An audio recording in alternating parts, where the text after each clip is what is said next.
around the turn, coming into the 18th century, a guy burst into the musical scene. The guy's name was Ludwig van Beethoven. You may have heard of him. He came first as a piano virtuoso, and then later would become a master composer. This guy has made his life around music. Now, you may know several things about Beethoven, that he wrote a lot of music and a lot of things happening, but you also may know that he was deaf. Now, he wasn't born deaf. In fact, it was around whenever he was 28 years old that his hearing began to deteriorate. And as a man, at least somewhat of faith, he pleaded with God. He prayed and pleaded with God to reverse this, to restore his hearing, because this is his life. Well, God did not answer his prayer the way that he desired. His hearing deteriorates more and more, and he gets frustrated. But as his hearing goes down, he finds out that he can actually hear in a different way. And so he begins to continue the process of composing, but now with a different mindset.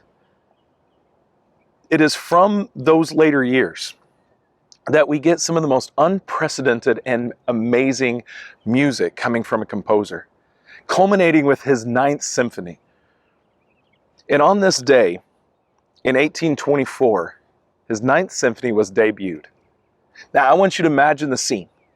This deaf man has composed this music and has handed it out to this symphony. And then, on this day, 1824, he, the deaf man, gets up to direct a symphony. He directs of what he sees in his mind's eye, not what he's hearing them. And this poor symphony is trying to follow this director that can't hear them, but the audience can see the director and hear the symphony. And that must have been a crazy scene to witness. But it's beautiful to know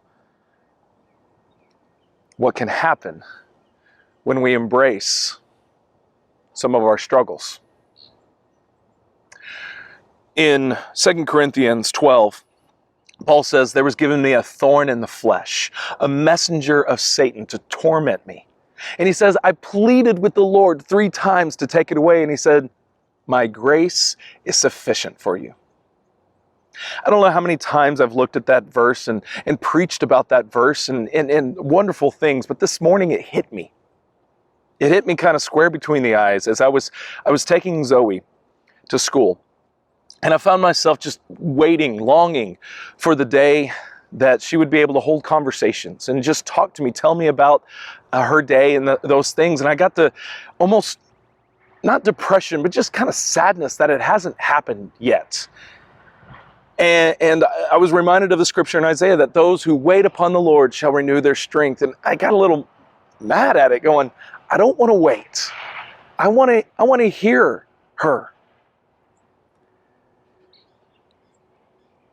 As Paul says, there was a thorn in my flesh. I'm convinced every one of us has something that we want to change.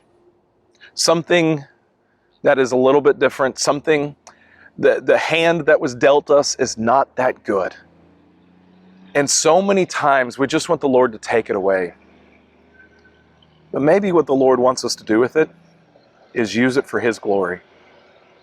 Maybe if we have made our livelihood upon our ability to hear and make music as Beethoven, maybe God says you can still do that even if you can't hear. And maybe the world ought to watch out for a little Zoe that has no words right, or a few words right now, but look out what she can communicate. Because the thing is, in the hands of God, even our weaknesses can be some amazing things. So I hope that maybe you will turn over your weakness to the Lord, that you will give it to Him and let Him do some amazing things through you. Love you guys. Hope you have a great weekend.